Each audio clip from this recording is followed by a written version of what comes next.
आखिर क्यों होने लगी चारों युगों में लड़ाई और कलयुग ने क्यों मांगा भगवान शिव से न्याय।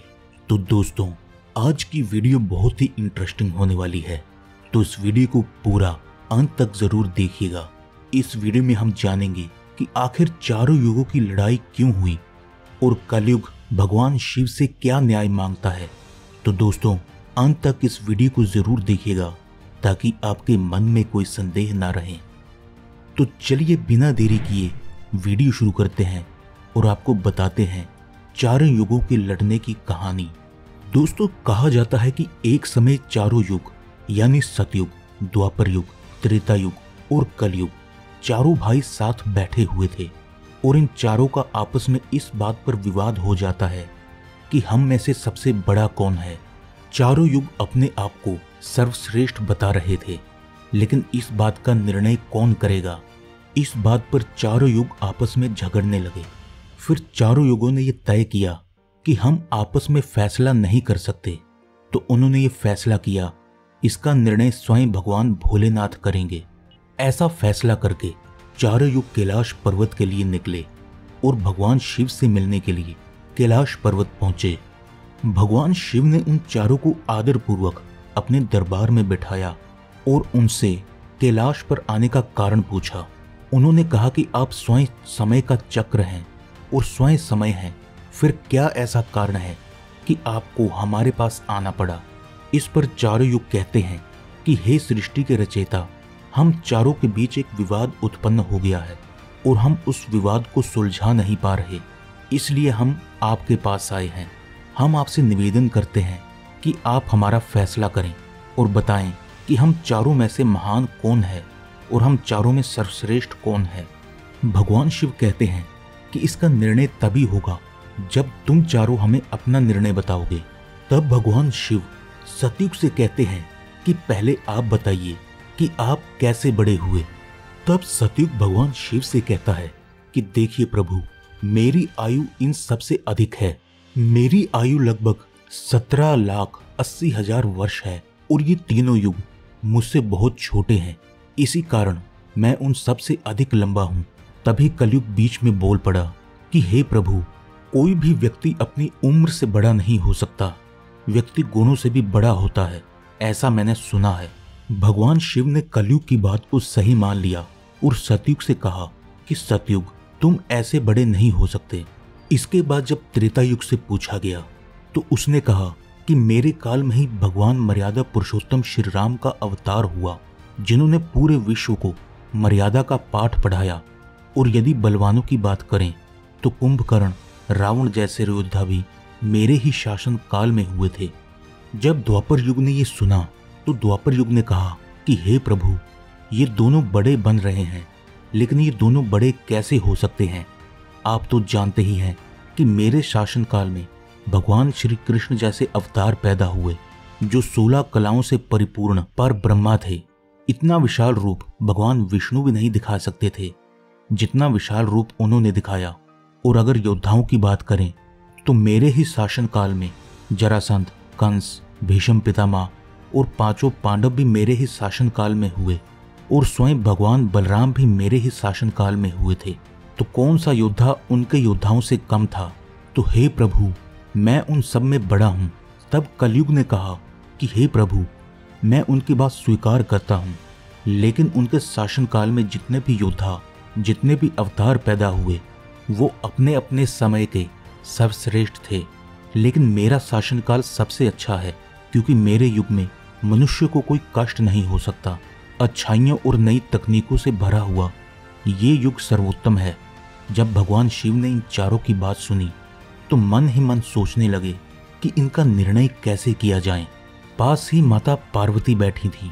तब माता पार्वती कहती है कि हे प्रभु, यदि आप ही इनका निर्णय नहीं कर पा रहे तो इनका निर्णय कौन करेगा। ये चारों भाई आपस में लड़कर मर जाएंगे। हे महादेव, इसलिए आप ही इनका निर्णय करें। यदि ये चारों युग आपस में लड़ने लगेंगे तो सृष्टि का क्या होगा, समय का चक्र रुक जाएगा। तब भगवान शिव कहते हैं, मैं इन चारों युगों का निर्णय करूंगा और इन चारों भाइयों की परीक्षा लूंगा। जो भी इस परीक्षा में सफल होगा वही सबसे बड़ा होगा।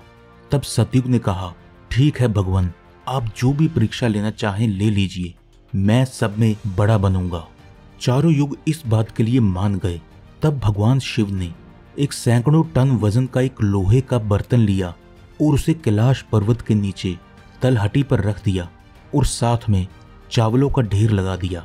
तब शिव ने चारों युगों को बुलाया और कहा कि यहाँ पर मेरे 500 गण बैठे हैं और आपको ये चावल पकाने हैं, लेकिन आपके ज़माने का ही कोई व्यक्ति इसे बनाएगा और यहाँ पर जो भी लोग हैं वो ये खाएंगे।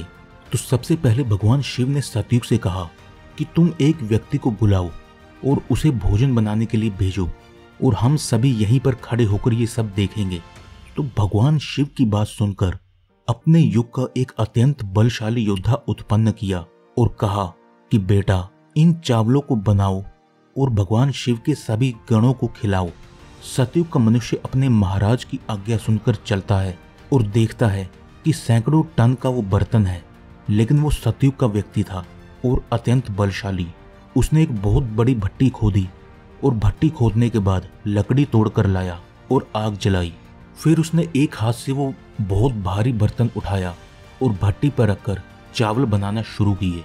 काम पूरा हो जाने के बाद वह दोबारा मालिक के पास गया कि हे प्रभु, मेरा काम पूरा हो गया और मैं जा रहा हूँ। इसके बाद त्रेता युग की बारी आई। त्रेता युग के व्यक्ति ने भी वैसा ही किया। उसने भी एक बड़ी भट्टी खोदी और हजारों टन का वो बर्तन उठाकर भट्टी पर रखा और चावल बनाना शुरू किया। त्रेता युग के व्यक्ति भी बहुत शक्तिशाली था, जिसने दोनों हाथों से वो बर्तन उठाया और भट्टी पर रखकर चावल तैयार कर दिए और सभी लोगों को भोजन कराने के बाद वापस लौट गया। तब भगवान शिव ने द्वापर युग से कहा कि हे द्वापर युग, दोनों युगों ने अपनी परीक्षा दे दी है, अब तुम्हारी बारी है। अब अपने जमाने के आदमी को बुलाइए और जो नीचे रखे हुए चावल हैं उनको पकाकर मेरे गणों को खिलाइए। तब द्वापर युग ने कहा, ठीक है प्रभु, जैसी आपकी इच्छा। तो दोस्तों, द्वापर युग ने भी भीम जैसा एक बहुत बड़ा शक्तिशाली व्यक्ति बनाया और उसे वो काम करने के लिए भेजा।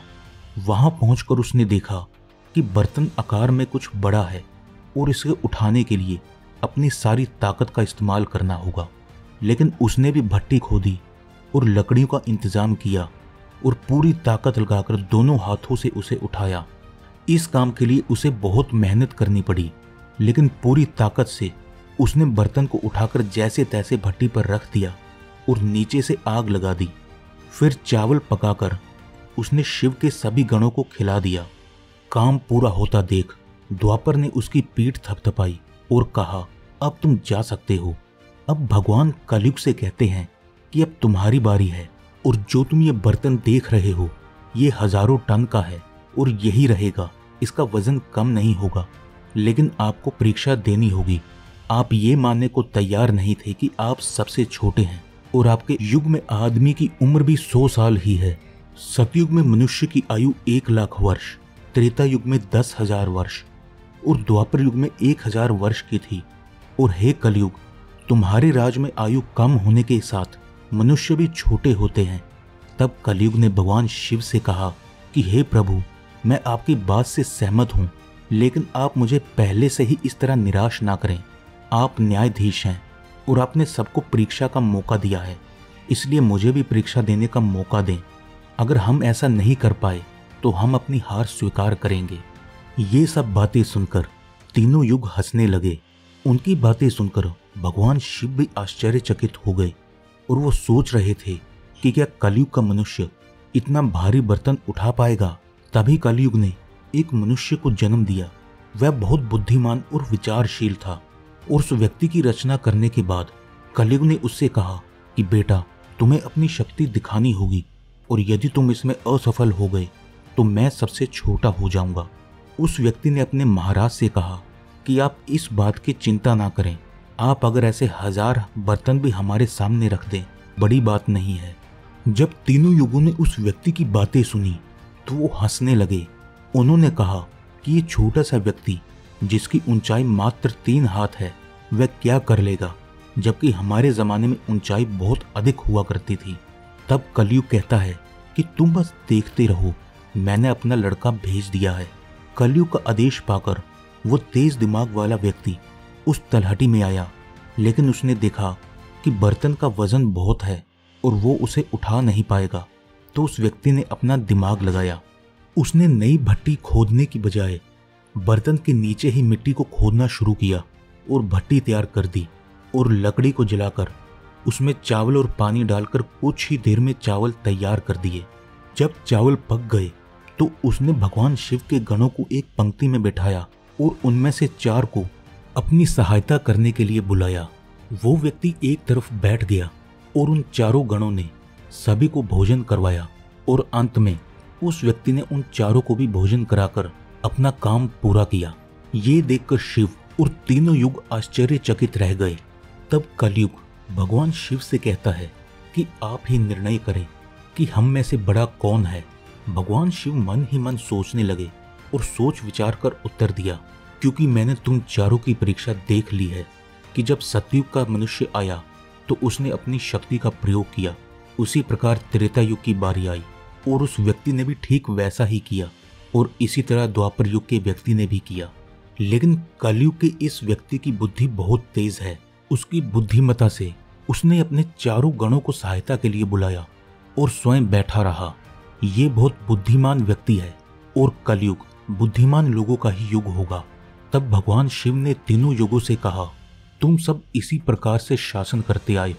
तुम लोग सत्य, धर्म और निष्ठा पर कायम रहे, लेकिन कभी अपनी बुद्धि का ज्यादा प्रयोग नहीं किया, वरना कुंभकर्ण और रावण जैसे महान योद्धा जिन्हें मारने के लिए स्वयं भगवान ने अवतार लिया था, तो वो ये नहीं जान सके कि ये भगवान हैं और सभी से उन्होंने युद्ध किया और उन्हें मार दिया गया। भगवान शिव की बात सुनकर 4 युग भगवान शिव की बात मान लेते हैं और अपने अपने लोक लौट जाते हैं, क्योंकि भगवान शिव ने कलयुग को ही बुद्धिमान और सर्वश्रेष्ठ युग बताया। दोस्तों, कलयुग महान है, ये 100% सच है, लेकिन आज इस युग में ज्ञान और बुद्धि का लोग दुरुपयोग कर रहे हैं, जिसके कारण कलयुग पापों से घिरता जा रहा है। भगवान शिव ने जिस कलयुग की प्रशंसा की थी, आज वह ही उसे नकार रहे हैं। तो दोस्तों, वीडियो को पूरा देखने के लिए आपका धन्यवाद। वीडियो पसंद आए तो वीडियो को लाइक और हमारे चैनल को सब्सक्राइब जरूर कीजिएगा। जय श्री राम।